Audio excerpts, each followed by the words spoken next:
Welcome back to episode 4 of the BTP podcast, where we go beyond the program with everything coaching, bodybuilding, and lifestyle fitness. My name's Timsy, and I'm joined by my very much chiseled friend, Mr. Pang. How are you today, mate? Very, very chiseled, mate. The cheekbones are cheek boning. Doing well. Lovely Sunday rest day, which has been pretty relaxing, to be honest with you. Trying to have a little bit more relaxing weekends as we get deeper and deeper into prep. Just trying to save as much energy as possible for the work week and everything along those lines. What about you, man? You've just come back from IFBB Naturals. Yeah, so busy morning for myself. Did some check-ins this morning and then made my way over to the national show, which was unbelievable. I mean, I know it's a natty show, but god damn, these blokes were unreal. So quick shout out to Benny, who won True Novice and Novice in men's physique.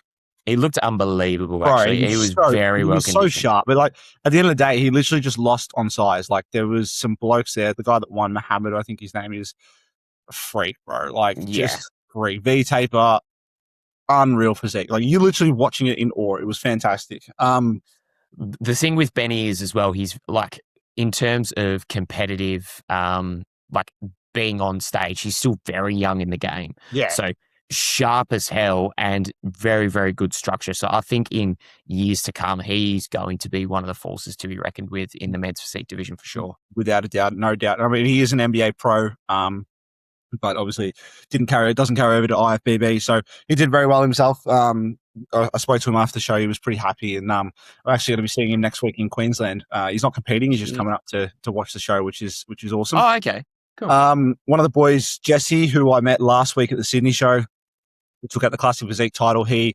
competed today as well. Got first in novice and first in his open class for tall, I believe.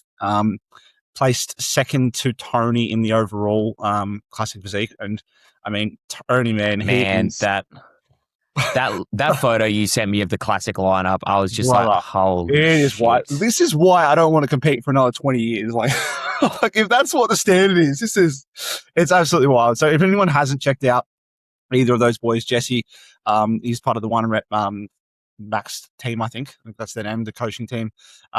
He was an absolute phenomenal physique. He came in a lot sharper, great size, great structure. Keen to see him at Nationals for NBA next weekend. And yeah, Tony, if anyone hasn't checked out Tony, go have a look at his page. He is a freak, absolute freak. And I mean, seeing it live in person, it was unreal, man. It literally like gave me goosebumps. I love going to shows, and you know, obviously being at a show and actually watching it instead of being side stage at NBA, totally different experience. And you really get to be like a fanboy of the sport and watch it from the stage. So really, really enjoyable. And then also had my good friend Nick Hanna compete in bodybuilding. He placed second in True Novice, third in Novice, and second in his open heavyweight. So yeah, really, really good showing from him. He came in sharper. His glutes, like by far, were probably the biggest on stage and absolutely dialed in. Of course, I'm talking about glutes. Yeah, but like this is going to sound sus. He does have like a great set of glutes. Oh man, they're huge. It's like massive and cut too. Oh, bro, they're unreal. Yeah, he came in absolutely dialed. So, I think ultimately just got beaten on size, and you know, some of the boys there, they were big boys. So, yeah, shout out to the boys that competed today. Obviously didn't watch the women's because I'm here now recording a podcast with you, my friend. But it was an absolute great show to do. So let's get into the crux of the episode. So episode 4, we're going to be talking about bodybuilding burnout, recovery, and the coaching costs associated with it all. So talk to me, Julian, because this episode is going to be based around a lot more around you, because you've obviously experienced some of these things this week. So run us through how you feel, man. Give us a rundown. Yeah, so I debated whether or not to talk about this on the pod, purely because I was like, it was an ego thing of, you know, do I want the listeners to think that I'm not absolutely locked in or think any less of me? But I think the whole reason that we started this pod was for young bodybuilders, young coaches going through things in real time. And I think it's something completely normal that needs to be spoken about and should be, you know, normalized, but also just shedding some light on what can happen in the backstages of a prep and what can happen if you're not managing your process well for you personally. So for a little bit of context for everyone, I am one of those people who, like, for years, like even when I was playing junior footy, I love to visualize, I love to mentally get stimulated, I love to watch back film. In bodybuilding, I consume a lot of bodybuilding content. So, you know, other creators, training clips, all these sort of things on YouTube. Like, it's something that I actually genuinely enjoy. Yeah. But basically, I started to get the prep fatigue burnout symptoms this week. So about halfway through the week, I started to clock on to the fact that, you know, I really enjoy, like, particularly timing my bodybuilding content around my training as well. So to get myself into athlete mode, I would call it, like, change from work to my own training. I'll chuck on someone's clip of training. There's plenty of them on. But I then realized that all the content that I'm consuming at the moment is bodybuilding. So even post training, in the morning, at nighttime, like, it had just become, it was the easiest thing to put on in the background. And that was the only thing that I was listening to. Yep. Even to the point, last year I got back into reading, but I was reading fiction books. And I just finished a series that I'd been reading. And so I wanted to go on to something new. And I went on to this great book, by the way, called The Let Them Theory, which is lovely, but it is also about mindfulness, productivity. And I think this is where I started to get the little bit of burnout. Was, we're going to talk about this a little bit later, but work for me now is revolving around fitness. My hobby slash other profession, really, bodybuilding, is obviously around fitness and being better at, training and such. And then all the other content that I was consuming outside of that, all of my spare time hobbies, were bodybuilding, fitness related, mindfulness. And so I kind of got to a stage where I was like, I'm now starting to resent some of the processes here. So I got to Thursday, which was one of my rest days. And I said to myself, right, fuck it. We're no bodybuilding content today. We're just having a complete detox. Like, no YouTube. Podcasts aren't going to be related to bodybuilding. Going to not read this book for a day. And I'm just going to have a little bit of a day to myself.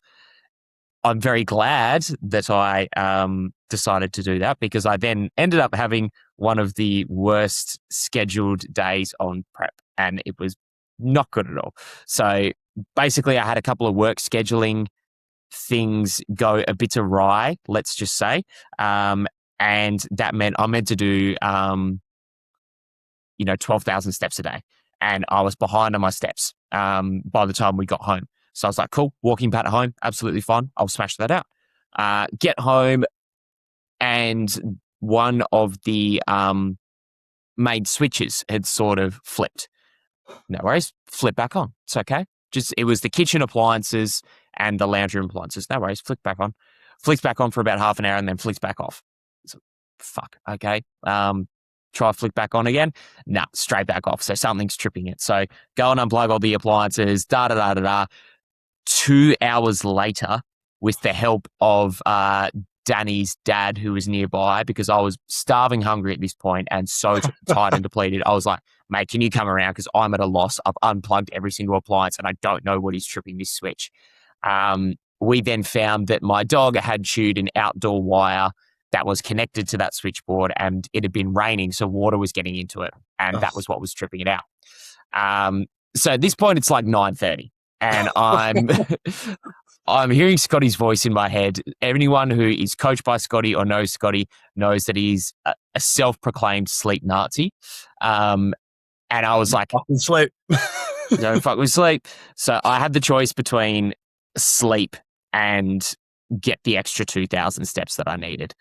Chose to sleep, then messaged him the next day, told him what had gone down, and sort of like, he settled my mind. He was like, dude, it's okay. Like, it's an outlier day. It's not that bad. We just had to do a few extra steps days following to sort of make up the expenditure. Yeah. But the crux of all this was dealing with being burnt out in your process of bodybuilding, and is it normal? And are you any less locked in as an athlete if you experience symptoms of burnout? In my opinion, no. because I'm now at the point where I've recognized this issue and I sort of have to say to myself, okay, there needs to be certain times where I consume bodybuilding content because I find that it helps me get locked into training. And like I say, it helps me transition from work mode to training mode. But then I also need to know when to switch it off and be able to be present with my partner, be able to be present with myself and not be thinking about work. Because the other thing is, I don't want my work to suffer because I'm getting burnt out in my own process.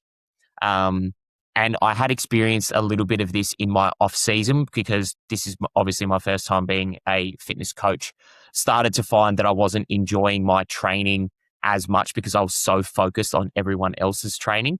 So that's where I put a few parameters and boundaries in terms of how I need to switch my mindset from that pre-training, pre-work mood into my training sort of time. And, set the boundary of do not disturb goes on the phone, started using a paper logbook so I'm not on my phone checking notifications subsequently anyway. So yeah, like this, wanted to be open with how this was and let everyone know that, just because you get a little bit sick of your process, whether it's off season or deep in prep, you are normal. You are absolutely human. And it doesn't mean that you're any less locked into the process because you have a day or two where you go, "Fuck, I really can't be fuck training." Especially in the depths of prep. Like Scotty actually said to me, he sent me like a 5-minute voice note and he was like, dude, if you said that you didn't have any prep fatigue or you weren't getting demotivated or slightly sick of your training, I'd think you were weird. Yeah. He's like, this is so, so normal. But in the moment, I felt like I'd let him down. I felt like a failure. I'm like, oh man, like I can't even watch all my bodybuilding YouTube and like still operate. But that's the thing, like you can't consume bodybuilding content all the time. You need an outlet or a hobby that is not fitness related or not bodybuilding related to keep you sane. Otherwise, the reality is you are going to get really burnt out and you're not going to have any longevity in the sport, especially in the natural bodybuilding. We can sustain this for a little bit longer than what the enhanced athletes can. And we find that the prime of natural bodybuilding is mid 30s, late 40s. We got some Like, time, man. We got some time. we got some time. Like that's 10 years away for us. So I'm like, if I was getting properly burnt out and really hating the process and this became an absolute slog and this is a pure hypothetical, but imagine if I just kept slogging away, feeling burnt out, and this was my last prep at 26. Yeah. That would be just horrendous because I've got 10 years of timeline ahead of me. And I think as well, like obviously, in prep, you are so locked in and therefore burnout can occur a lot more frequently. But it's the same in the off season because you think about it, you're so-called meant to take the off season just as serious as a prep because that's where your improvements are made. So in an off season, you're continuously doing the same thing on repeat. It's Groundhog Day every single day. And it can get to a point where, literally the only thing you do is bodybuilding. And I mean, I know personally for myself that was like a big thing, the end of last year that I said to myself because, I'm just consistently every single day remains the same. I'm not doing anything outside of bodybuilding. All my friends are in bodybuilding, so continuously doing stuff that are in bodybuilding. I need to find something that I enjoy outside of it that, kind of gives me that, I don't want to say escape because I love what I do, but gives me that release from bodybuilding where you're not always consuming, media, you're not obviously you're still eating your meals, but it's so structured and so rigid all the time that you do need something to detox yourself off it in a sense. Yeah, so I was about to ask you, have you experienced any sort of bodybuilding fatigue, bodybuilding burnouts in your off season so far? If so, how have you gone about it? Yeah, big time. Like, I mean, anyone that, has to eat a huge bolus of calories every single day knows that it is a struggle. Like getting down 5,000 calories a day is not easy. It's never going to be easy. I'm just someone that just doesn't have a big appetite. Like put me on 3,000 calories and let me bulk on that and I'll be, right as rain. So it does get tough, especially, like some days, you're just feeling like shit and you wake up, say an hour, 2 hours later, you're therefore chasing your tail the entire day, trying to get those food down. And that, that's tough. Like one day is tough and then it just compounds. Like you got to continuously eat all this food day after day. And don't get me wrong, I love it because I love, what I'm able to achieve at this body weight and with the amount of calories, but every single day, it does get repetitive, but it's the whole thing of like, you really have to love the sport and love, have a greater reason why you're doing it, that can kind of counteract it. So in terms of burnout, there's definitely days and weeks, I guess, maybe even months that, it just seems like, you're just doing everything right and you're not even pushing the needle a tiny bit. So I think the biggest way that I've kind of worked around it is, I mean, we spoke about this off air just before, but I've actually, for the first time in a long time, changed my food up, which is quite crazy. So instead Sounds of simple though, but so instead of 2 chicken and rices a day, I'm now having 1 chicken and rice and then 1 beef and well, it's now a wrap in a sense. So it's beef veg in a wrap, just easy to consume. So I found that I'm not having to sit down and eat a meal and take 20 minutes to consume a meal. I can literally grab these 2 wraps on the go and just get the calories in that way. So I think little things do make big differences, and especially in the off season, trying to. I've been a big stickler of this, is like not training outside my gym or like outside my environment, because I love progression. And when you train at a different gym, you're not able to get the same progression, different kit, so forth and so forth. But I think, in the off season, you can kind of, go out and do a session with a friend at a different gym. Like I went to Kilo East on the weekend, amazing gym, by the way. But there is ways around it. Like you obviously want to be locked in the off season as much as you do prep, but I think you got to find things outside of bodybuilding and within bodybuilding, but like things that you can mix up in a sense. yeah, 100% agreed. And are you doing a certain amount of off-plan meals per week? Like, are you trying to have a little bit of freedom outside of that, or are you still very robot? Yeah, pretty rigid. I mean, when I had a partner, it was normally like a date night a week that would go out and then stuff like that. But I'm not someone that eats off plan very often. But when I do, it's not that bad. Like I think the last off plan meal, it's funny enough, was actually coming back from the NBA show in Sydney. I had the chicken and pesto wraps from the lounge. They are Oh, amazing, let's by the go. way. But yeah, it's simple stuff like that you kind of rejig yourself. But on the same token, like because I'm eating so many calories a day, having an off plan meal kind of fucks me in a sense, because Mm. unless it's like a dinner meal and it's my last meal of the night, it kind of ruins everything, because I have to get that meal in and then potentially get another meal in afterwards. And most off-plan meals when you go out for a restaurant or whatever are normally higher in fat than what my typical meal is. And if anyone knows Scotty loves giving low fat low fat macros. I was wondering about that. He's not a big fat man. Not a Oh, big, far out. it doesn't give a lot of fat. So yeah, but like that is an option. Like having a scheduled off-plan meal a week is definitely an option. I personally just don't like it, because I like sticking to my food and sticking to the things that I know are going to work and sit well on my stomach. But yeah, like I said, there is ways around it in terms of just branching out in terms of not doing just bodybuilding things in your off season. Yeah, see, when I was in my off season, I really, really tried to have 2 off-plan meals per week, Yeah, and then I would split that up into 1 home-cooked meal. So, like, it would just be like an untracked, like it literally could be a chicken and rice, like it could be a chicken curry and rice, but it's like untracked at home. yeah, Or it could be like a pasta dish, or like just a big one pot dish that you just sort of make at home. yeah, And then one might be like a takeaway meal, like I might go get a burger or go get a pizza, because I feel like it is important to have that freedom in the off season, so that when you go into a prep, you're like, okay, it's not like I've been rigid restrictive in my off season already leading up to this. So therefore I'm now like, oh, this yeah, has just been a long timeline. But that's how people differ as well. yeah, 100%. Like not everyone is the same. No, and like I mentioned, I'd prefer to be more locked in. Hence why I'm on a meal plan and have been on a meal plan since basically my last show. Like it just works better for me. I like knowing exactly that my same. Like I could never do counting macros. Like Really? if it fits your macro, I could never do that, man. That'd give Oh, me so much anxiety just trying to figure out. Like fuck, trying to make a meal at the end of the night. It's like 10 grams of chicken, like a bit of sauce. Like nah, I'm not I, for it. Like I know what you mean, because towards the end of my last off season and going into my pre-prep, I fell into a meal plan. I was just eating the same foods yeah, each day, but if I was slightly off on one meal, then I'd make it up at the end. So I was still like following macros. And if I wanted to change up one meal, I would. But I just fell into that habit of like, oh yeah, it's the same 5 meals each day just because it's simple. And 100%. when work gets busy, you're like, I don't want to have to think about that. So Yeah. sometimes it is good to have a framework is what I would call it. I'm like, okay, that's my framework. Oh shit, I didn't have 150 grams of chicken. I had 100 because it wasn't prepped. Oh, well, I'll just have an extra like an extra 50 grams of steak at the end of the day. Like 100%. But that sort of thing. I'm all for advocating for meal plans just purely because like it's just a planning thing. Like I said before we started the podcast, I got a meal prep tonight.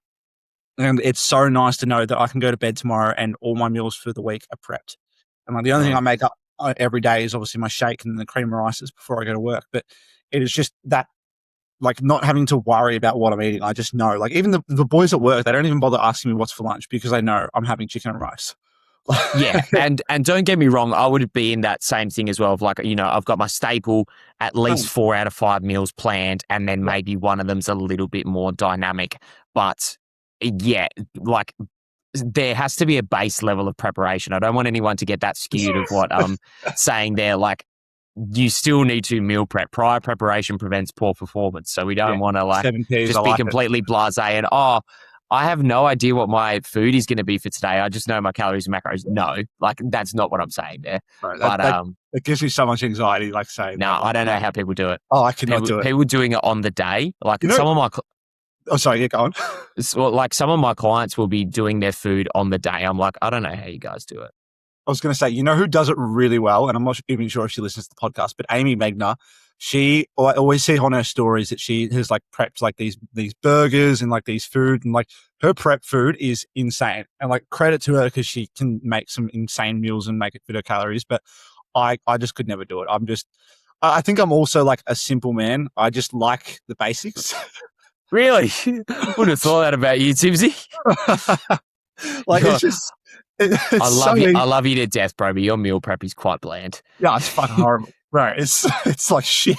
What's your chicken and rice? It's chicken rice. Actually, I swapped it like the same thing, Burnout. I swapped it a couple of weeks back to like a coleslaw mix. Just for like a crunch and like more of a satisfaction. But this week I'm going back to my normal veg, which is like broccoli, beans, peas, all that stuff. And just plain chicken, plain rice? Yeah, basically I slap the chicken on the barbie, 45 minutes later, take it off, shred it up, put my rice. Oh, with salt, yeah, but that's about it. No, stop it. You do not put any other seasoning other than salt. Nah, salt. I'm too it's so funny. I'm the laziest. Bro, you are such a white child. A little bit of a spoiler. I might be staying with Timsy sometime soon. I'm going to cook your chicken and rice for you, and I'm going to show you how it should actually taste. No chance. 100%. I'm cooking that chicken on the barbecue, and you are going to have some. It is so fine. It is literally so fine. And I think it is just, it's easy because I can get all my meal prep done. Super simple. Chuck the chicken on, rice is cooking, rice in, chicken in. Shit. I've got to put paprika and garlic powder on it. Oh my God, it takes so much time. Too much involved in that. How do you track it accurately? You're weighing it out. It's paprika and garlic powder. You don't have to track it. But are you weighing it out? That's all I'm saying. It doesn't have calories, Timsy. Oh, it's all I'm saying. You're not weighing it out. It doesn't have calories. You don't need to. I don't know. I've just always been like plain chicken and rice. It's just this is coming back to the honey story. So I'm not. I can't say I'm surprised. Yeah, let's be real. But like, it's just one of those things. Like, I mean, I think my first ever meal plan with Scotty was chicken and rice, and it didn't have any seasoning except salt in it. So I probably just carried that through him, to be honest. Okay, so what you're saying is we need to blame Scotty for your inability to cook and flavor. Yeah, hey, I can cook when I'm not prepping food. I can cook. Don't get that skewed. And when was the last time that you cooked food that wasn't bodybuilder food? Fuck. Hey, I haven't had it.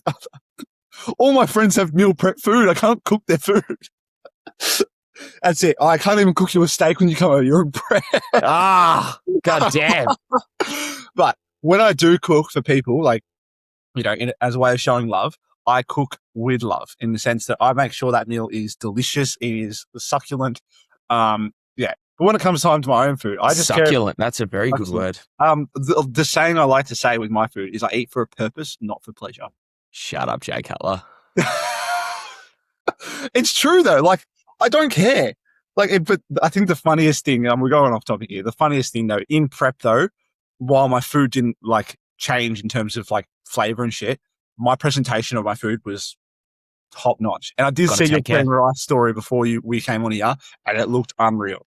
So yeah, that was very, very good. So what I did was, context for everyone, if you haven't seen my Instagram story, I did a cinnamon and apple, kind of apple crumble inspired cream of rice. So it was a cinnamon scroll flavored cream of rice, which made it, definitely.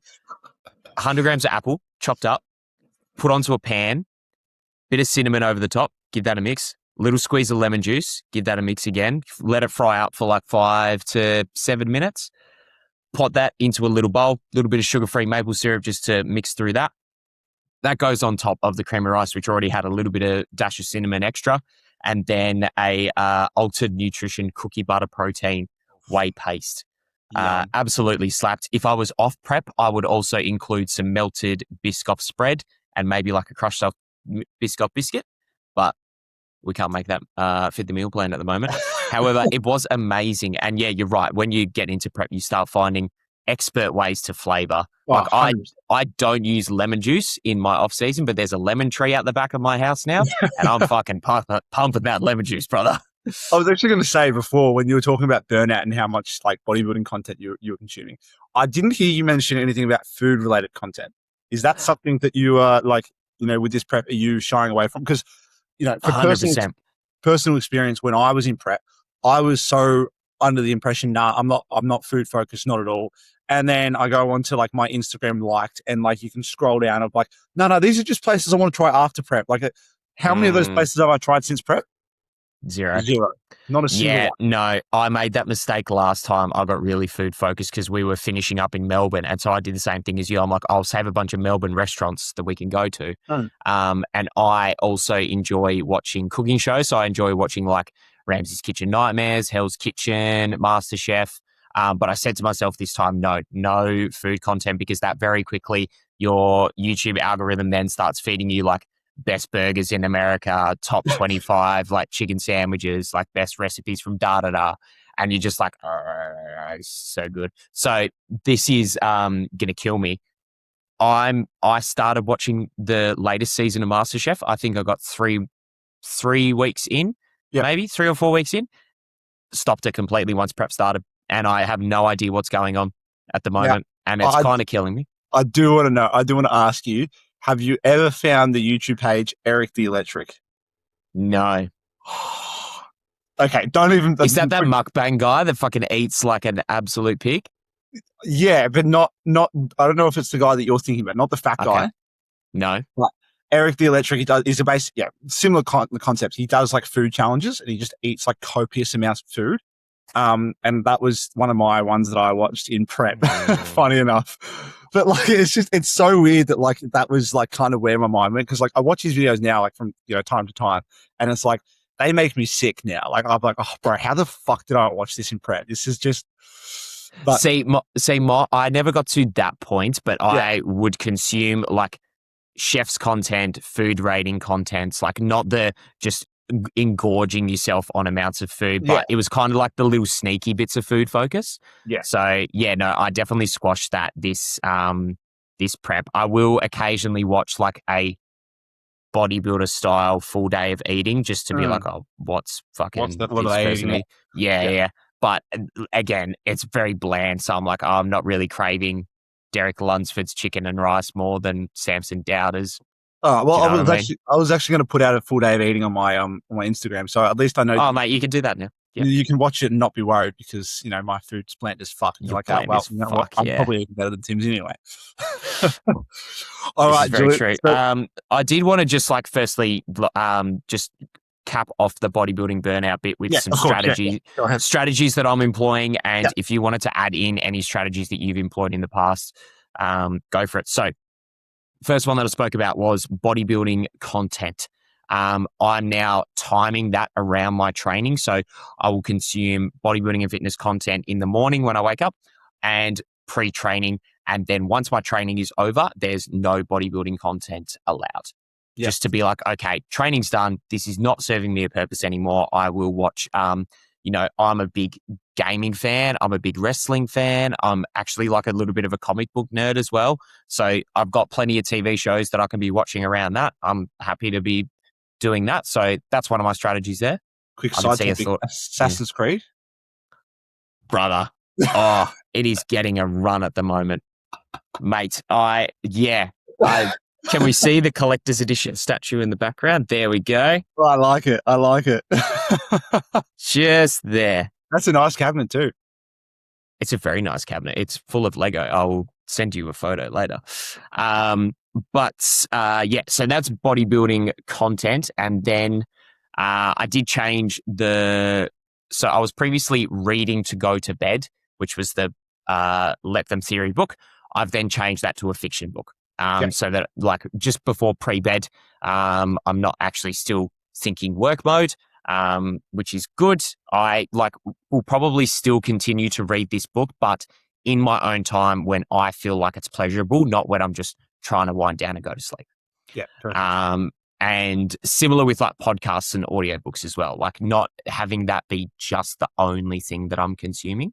Yeah. And then also being very, very considerate with my work hours. And when it's time to switch off, it's time to switch off.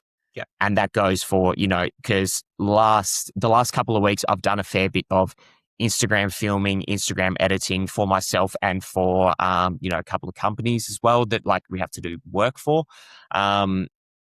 Just being able to switch off from that and not constantly being in that mode of filming content, editing content, then thinking about coaching and my clients, because at the end of the day, they are the number one priority. If I'm getting burnt out in my own bodybuilding process and my service, therefore, to them suffers, that is a massive, massive negative. And that is how you lose a business. The most 100%. important thing once you have built a client base is keeping them. So we want to keep the clients happy, and we want, you obviously want to lead by example, but you also want to be able to, you will probably have this moment with clients soon where you got to tell them to chill out and stop stressing out so much. Yeah. You kind of got to hear that advice yourself as well. Yeah, 100%, man. I was going to add one other thing. I think I found, not so much in the off season, but definitely in prep, journaling was a big one for me.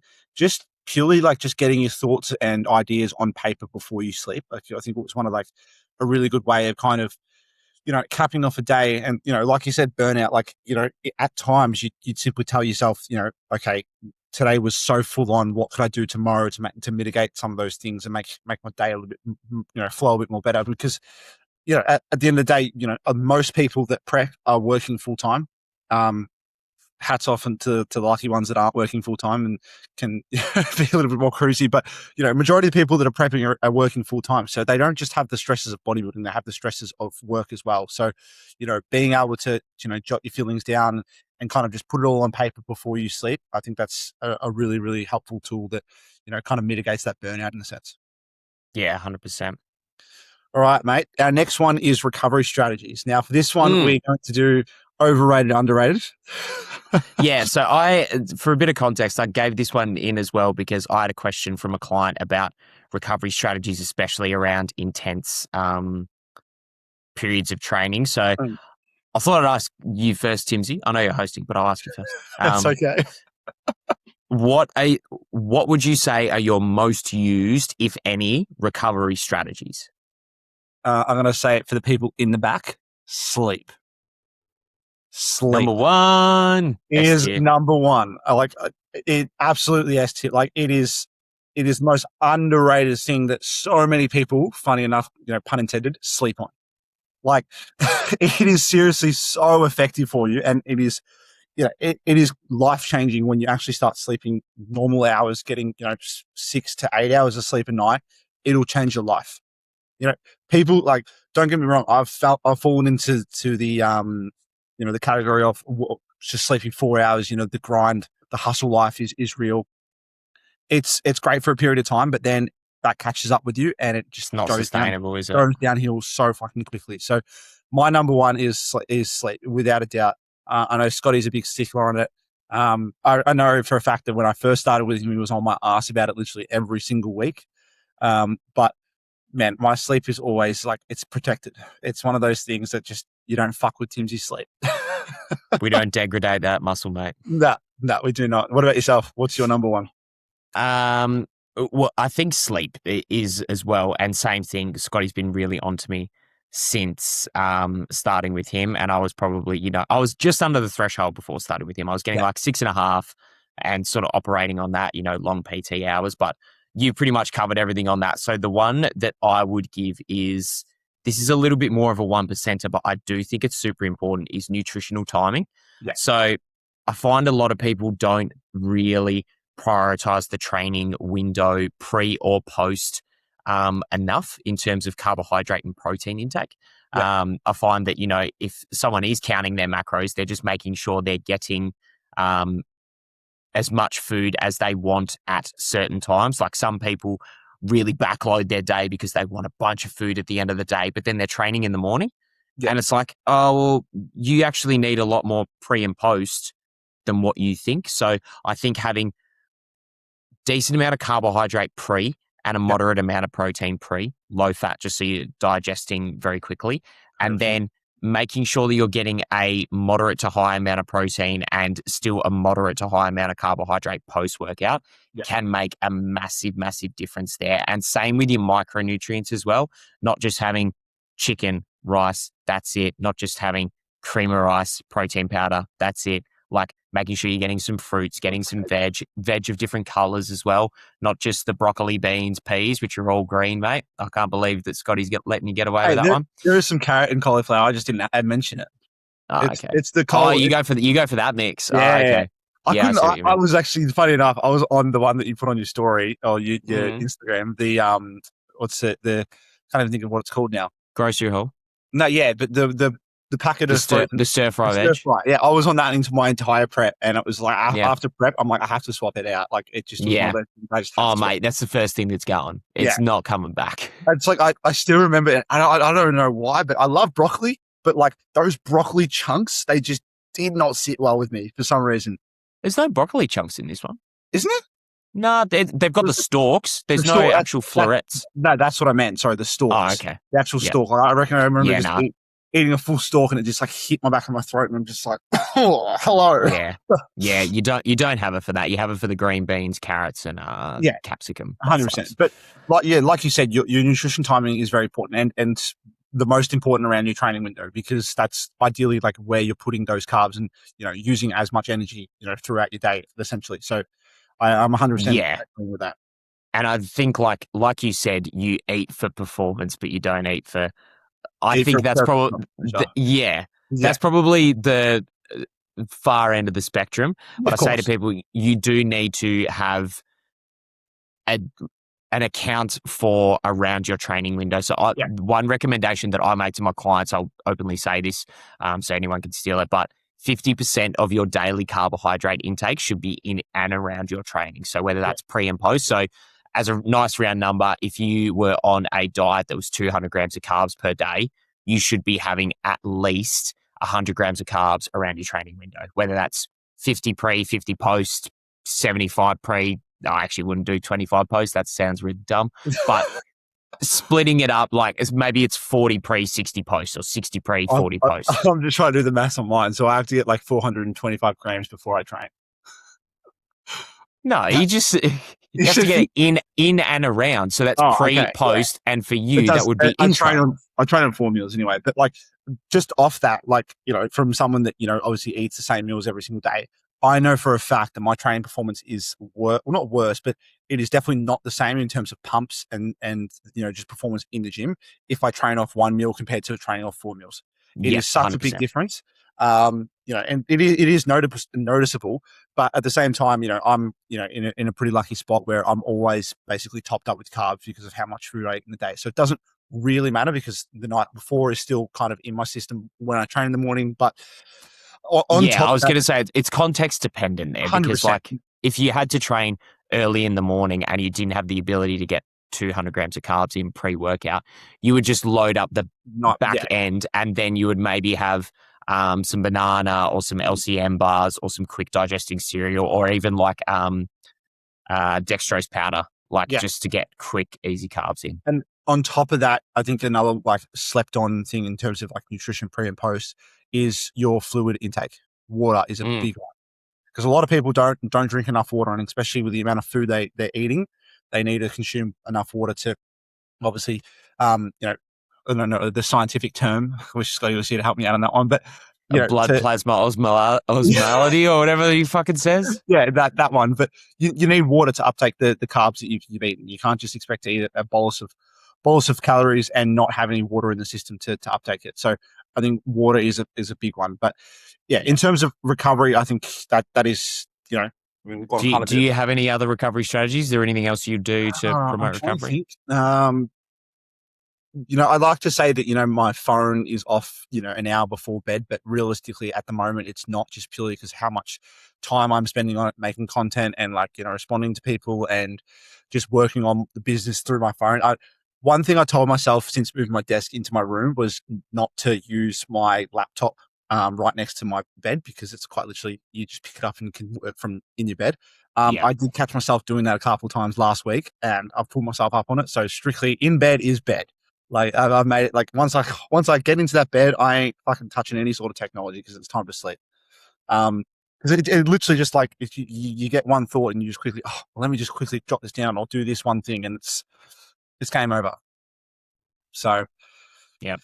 Fair enough. another recovery strategy though, or two recovery strategies. We'll do a underrated and overrated for this one. Ice baths and saunas. Okay. So yeah, I get this question a lot actually. Ice baths Yep, for hypertrophy training, correct. overrated. Way Beautiful. overrated. I'm glad we're on the same page. Especially close to your training window. Like when you are stimulating muscle growth, that is a inflammatory response, and that is what your body is doing when it's recovering. It's dealing with that inflammatory response, that repairing muscle, and that's how you grow. Yeah. What the ice bath does and the cold therapy does is it reduces inflammation. So therefore, you're actually blunting that muscle protein synthesis and blunting that uptake of new tissue. Yeah. So for endurance athletes and for anyone who's in a sport, it's great because it reduces inflammation, especially if you're in a cardio-based sport. It is doing its purpose. For hypertrophy, it's really not that great. If you enjoy it and that's something that you like to do, just make sure it's very far away from your training. So either at the opposite end of the day or just on your rest days. But yeah, for hypertrophy training, I'd say overrated. Yeah, I was Yeah. definitely like, I think that was one thing that, you know, my younger self definitely was like, you know, kind of not really aware. And I think it's like kind of come to light in the last, you know, 5 years that it's not really the best for hypertrophy. I know like, Well, it was such a trend for yeah, ages. like, you know, cold showers in the morning. Like, I was like, I did a bunch of cold showers in the morning before school, like just kind of as a, oh, I'm tougher than everyone else, you know, I can do it. And I mean, don't get me wrong, for the mental side of it, it is fucking phenomenal. Like getting up out of bed in the morning on a cold winter's morning and jumping into a cold shower, that shit is hard to do. So from the And mental, yeah, go on. to be fair, a cold shower is not going to blunt No, but like, too much. yeah. But yeah, on the similar token, like, you know, that, you know, I thought it was, you know, doing so much for me. From a mental side, it was, but in terms of, yeah, recovery outside of, you know, if you're hypertrophy training, it's definitely not something that you should do within that window of training. Like you said, What about later on. the sauna? Tell me your opinion on the sauna. I like personally have only ever used the sauna once or twice in my life. Okay, Once was in prep and the other time was in Bali. interesting. Personally, I'm not a fan. Okay. I don't know how to explain. It just, I feel like I heat up really, really quickly and just like kind of feel, I don't know the word, but I just feel like restricted in a sense. Not so much claustrophobic, but like I just feel Just restricted. uncomfortable. Yeah, uncomfortable. And I mean, for me, a sauna, basically, you know, you're losing weight in a sauna. Essentially, like it's, you know, you're getting dehydrated in the sauna. And for someone that's trying to put on weight, it doesn't work for me. Like What about in a prep setting then? Because yeah, obviously off season it's probably not as productive for 100%. you. So What in a about prep setting, I did use it, and I've actually used it 1 week out from one of my shows purely because it was a back-to-back show and I needed to make weight for nationals or for one of the shows.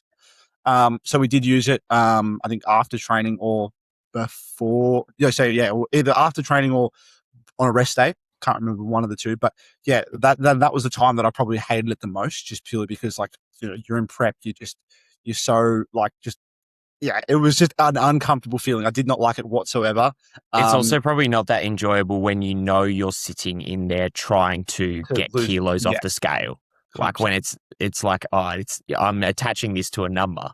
Yeah, 100%. And like, obviously this is in my experience, don't go out there and start jumping in saunas trying to lose weight. It is not an effective method. It was just a strategy we employed by someone, Scotty employed it, which is obviously, a lot smarter than me or, a lot of other people out there. So don't take it as gospel. You jump in the sauna, you're going to lose weight. It was just a simple strategy that we utilized, and not the only strategy we utilized to drop weight in prep. Would have been a very controlled environment and It been was very well 100%. watched. Yeah. 100%. And it was the same with actually the morning of the show, we actually had to jump in, I jumped into a hot shower for 15 minutes, and then we're wrapped in towels for another 10 minutes, and then went for a walk and literally just dropped excess weight there. So Unreal. very, very controlled setting. But yeah, I'm not a fan of saunas. I actually don't really know the benefit of it. I'm not really versed in it, just purely because I haven't, haven't wanted to use them or needed to use them. So I've kind of never really delved into that area. But what about yourself? Do you know much about them? Well, there's the sort of basic thing of like sweating out toxins and being like just getting rid of waste product, but it's also, I think, elevating your core body temperature. The one thing that I have found, so me and Danny both use a sauna. She finds it really beneficial in her prep, Yeah. especially because she's someone who holds on to a lot of inflammation generally. So it helps with that immensely. And one thing that I find is it's really, really relaxing afterwards. Obviously, when you're in there, you're like, oh, fuck, it's hot and you're sweating. But I would always put it at a night time, because I would then get out of the sauna and be like, dude, I'm ready for bed. Yeah. Like I would just be absolutely dead. So I don't think I would employ it at this point in my process, because I'm feeling pretty whacked most of the time anyway. But yeah, I do enjoy it to a certain extent, and I do see some benefit in it for like for the price point that you do pay for it, though, because you're either paying to go to a sauna, or if you're money bags, you build your own sauna in the backyard. It's a big investment. If your gym was equipped with one included in the membership, I think it'd be well worth doing, once a week, twice a week, post training. But it's not going to be a miracle strategy either. It's one of those ones that if it makes you feel good, do it. But if it doesn't, you don't need to. Yeah. And I think that goes for most recovery strategies, is it's very person dependent. It's very much on what you enjoy. For example, I will use a massage gun every now and again, especially on my legs, because my legs get very stiff, sore, especially at this point where I'm getting quite lean. So I will use a massage gun pre-workout. And then if I'm feeling like my legs are really battered of a nighttime, I'll use a massage gun at night as well.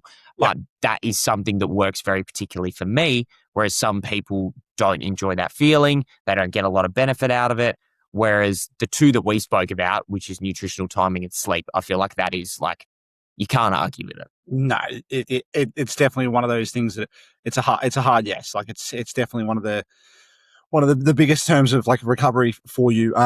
But yeah, I mean, in the sense, another recovery strategy, which I personally have never used, but I see it all the time, and I'm sure they have a lot of benefit. And I don't know if you used them, but the recovery boots. I've used them once or twice. Yeah. Okay.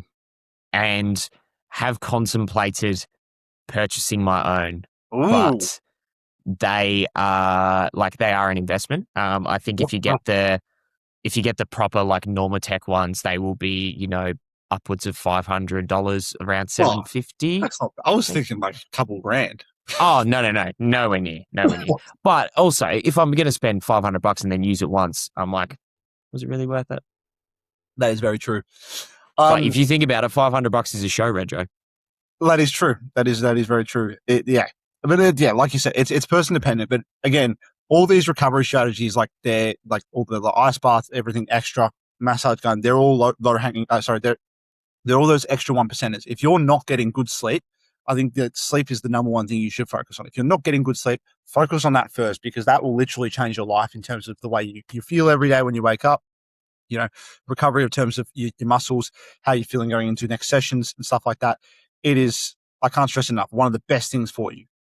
And if you're a person who is training twice a day or doing cardio and resistance training, separate them as best you can. Yeah. So don't resistance train and then go straight into a 5K run. And in the same vein, don't do a 5K run and then finish up at the gym and then like get into a resistance training session. Try and split them up morning and night. Or again, try and split them up so that you have one session on each day. So you might have 4 resistance training sessions a week and 3 runs a week. Yeah. Or you might even just do 2 runs a week and then you have 1 complete rest day. Don't try and do everything all at once. Don't have 7 runs a week and 7 resistance training sessions a week. And then all of a sudden you're absolutely battered because you've done morning and night 7 days in a fucking week. You might be able to do it for a week, but it'll catch up with you. You won't do it for much longer. And I was going to say, if you can do it sustainably for multiple weeks in a row, probably means you're not training hard enough. Just saying. Or you're related to David Goggins. They're the only 2 explanations. Exactly. And if so, tell me how I can do it too. Who's going to carry the boats? So another question we got from Benny. Shout out to Benny. He also wanted to know about startup costs for coaching and, the systems that you use in terms of coaching. So if you want to lead it, I don't know if you want to share the exact price of terms of the systems you use, but let's just, rattle off some things of actually starting an online coaching business. I mean, yeah, talk about. I think we'll keep the specific numbers. Yeah, I don't even know. We can give ballpark, but it's going to be different for everyone, and depending on companies and softwares and systems you will use, they will be different. And insurance, so that's the big one. That's the first one that we would obviously have to cover is business insurance. Yeah. That's a non-negotiable that you need to get sorted. That's probably the first thing. Other than your Cert 3 and 4, that is the first thing you need to get sorted. Without a doubt. That and then ABN. Those year 2. Yeah. Yeah. I mean, if we're talking starting at rock bottom, literally your ABN, I think it costs you $75 to get the domain name. That's true. Yeah. Funny enough, I'm literally about to do mine. I'm just working on the name. Do you have a business name or an idea? Yet. I've got an idea. I just haven't got. I'll send it to you after. I haven't got them absolutely. Right. I don't know. I'm on 2 fences. Mads wants me to call the business Gym with Tim. That's right. But never going to happen. So yeah, I'm tossing between 2 names, but that is the first thing. Obviously, getting an ABN and then getting your insurance in order to operate as a sole trader. Yeah, and then I think the next step would be figuring out if you're going to be in a commercial gym. And how you're going to go about that. So the way that my deal works with Anytime Fitness is that I'm not employed by them, but I am like a subcontractor basically. So I pay rent to the gym to operate out of it. And the only conditions that they have on me is that I wear an Anytime Fitness shirt when I'm on the gym floor. Obviously, you have a code of conduct. You need to be able to respect the equipment, members, and you need to uphold yourself to a certain standard in terms of your coaching standards. But other than that, they pretty much let you have free reign.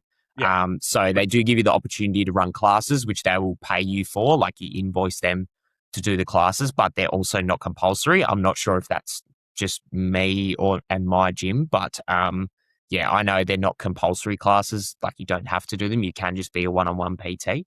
But there'll be startup costs involved in that because you'll pay an initial fee to get started with them and then you'll pay them weekly rent. Or the other option that I do know a couple of people that do is you're actually employed by the gym itself and they will then shovel clients your way, but they are only said gym's clients and you just take them through. They're not actually your specific clients. Another one that I've seen actually is my gym is in terms of rent, you just pay per client. So you literally pay the casual of the client in a sense, and that's your rent paid for that original client. Okay. So there's many different ways. So obviously that's the starting up in terms of actually working on the gym floor, in terms of PTing. In terms of online side, firstly you're going to need a laptop. That's I think the key. I mean, I'm sure you could do it off your phone, but it's going to be a hell of a pain in the ass to do. Yeah, I don't envy anyone that's doing it. And I think that if you're serious about it, you will upgrade your technology first in terms of like having good systems in place and stuff like that. I mean, that was like literally the thing I said to myself was like, I'm finishing my Cert 3. Once I finish my Cert 3, I'm upgrading to a laptop because I have a PC at home, custom built PC, which is fantastic, but I can't take the custom PC with me everywhere. No.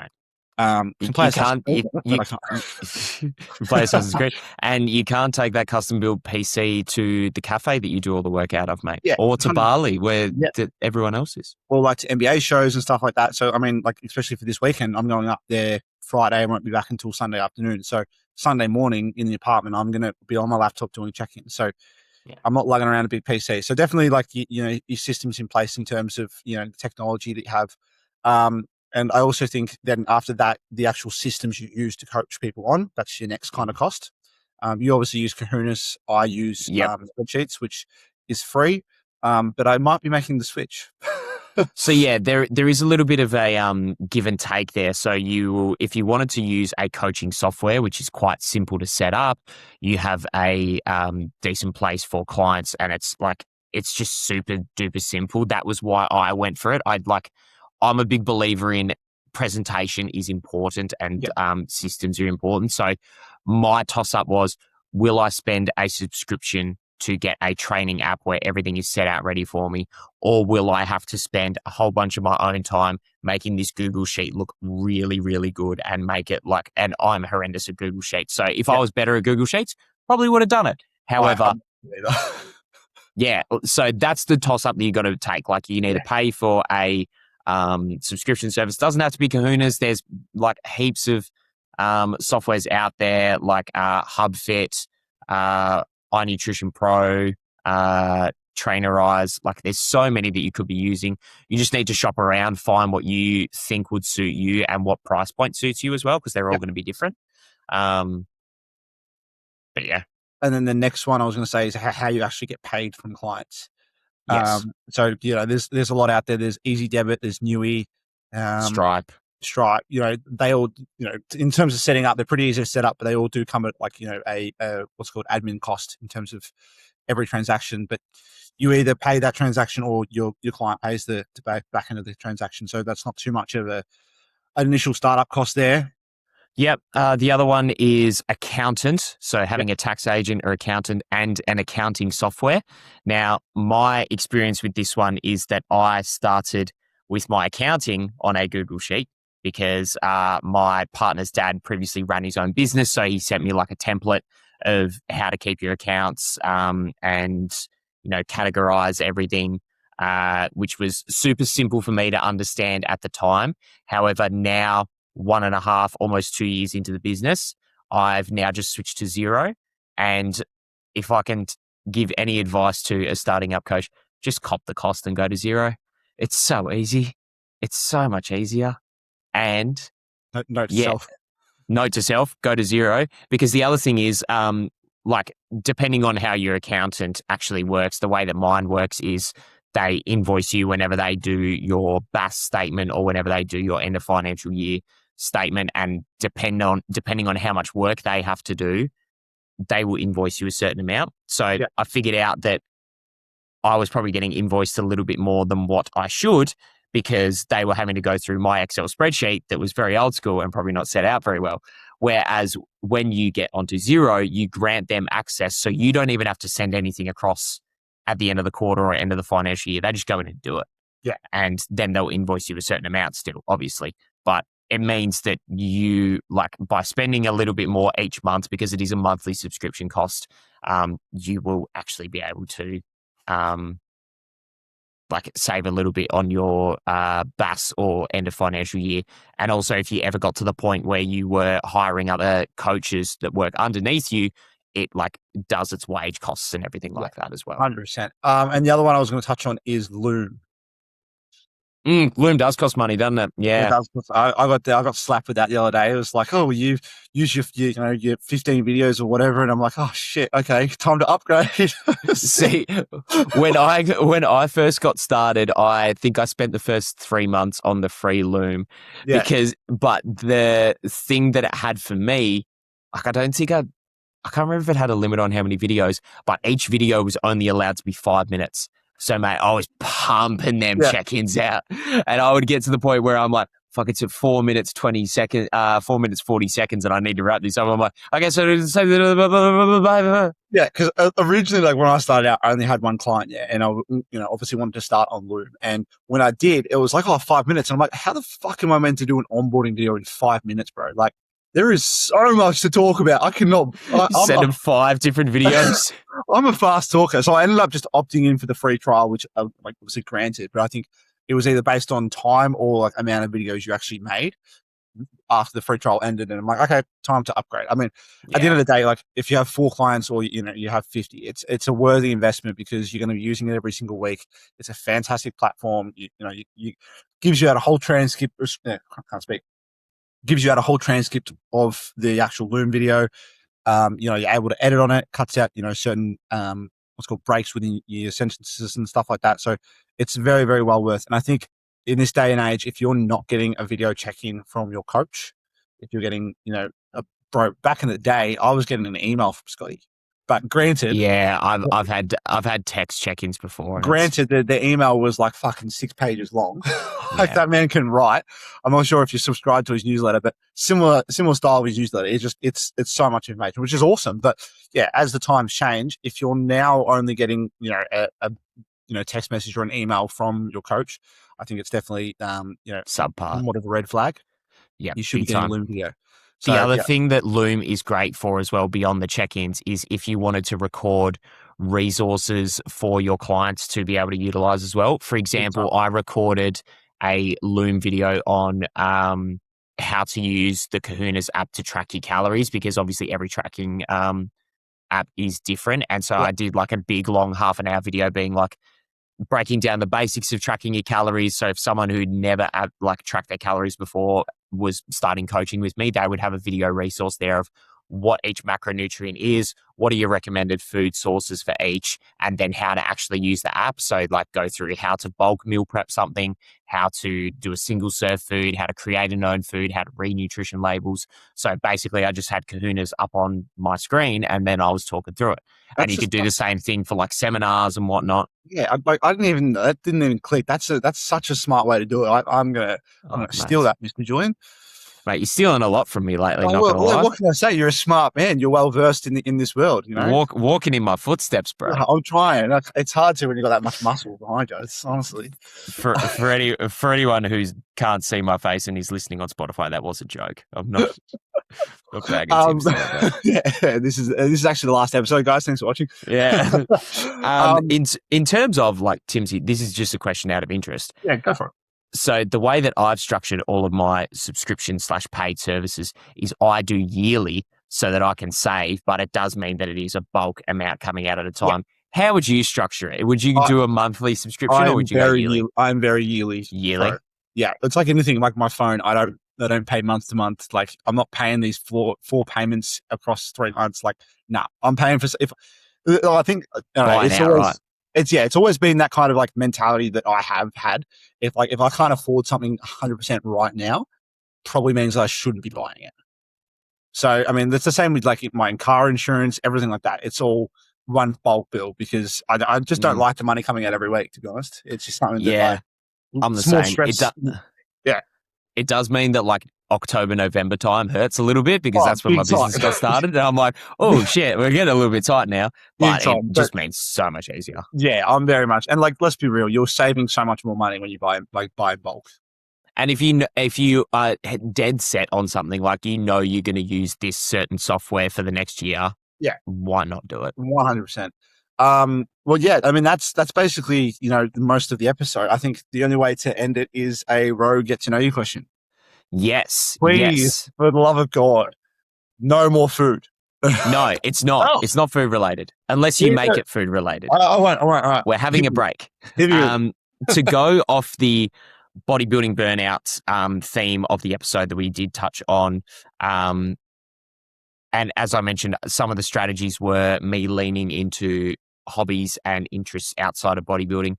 Timsy, what is the one hobby or interest that you have had since you were a kid that you can't really remember how it got started, but it has stayed with you throughout your entire life. So it's that thing that keeps coming back. Oh, that's a tough one, man. I wish you'd asked me that off air. I got to think about that for a second. Okay, so I'll go with mine. Mine Yeah, okay, is definitely WWE wrestling. So Oh, it nice. was an interest, like it just came along when I was maybe like 5 years old, and I can't remember how I got into it. I remember the person that got me into it, but I don't remember like the first time I watched it. Don't remember like anything like that.